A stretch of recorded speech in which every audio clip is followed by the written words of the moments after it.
వరుసగా 2 industry hits ఇచ్చిన రణ్వీర్ సింగ్ పై 3 ఏళ్ల నిషేధం వెనుక అసలు రీజన్ ఏంటి? ఫెడరేషన్ తీసుకున్న ఈ నిర్ణయంపై బాలీవుడ్ మేకర్స్ ఏమంటున్నారు? రణ్వీర్ తో సినిమాలు చేసే నిర్మాతల పరిస్థితి ఏంటి? డాన్ 3 నుంచి తప్పుకోవటం ఎలాంటి మలుపులు తిరుగుతుంది? దీనిపై ఆయన లీగల్ టీం ఏమంటోంది?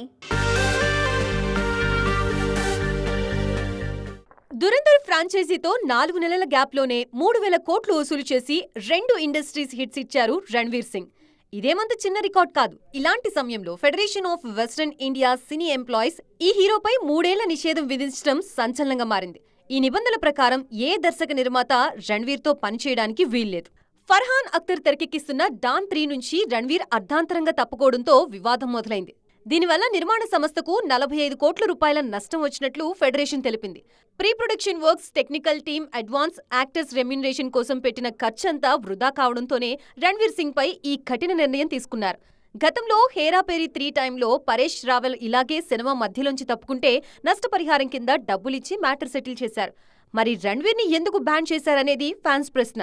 ప్రస్తుతానికి మౌనంగా ఉన్న రణ్వీర్ సింగ్ తన లీగల్ టీంతో చర్చిస్తున్నారు. 3 ఏళ్ల నిషేధం అంటే చాలా పెద్దది. మరి దీనిపై ఫెడరేషన్ ఎలాంటి నిర్ణయం తీసుకుంటుందో చూడాలి.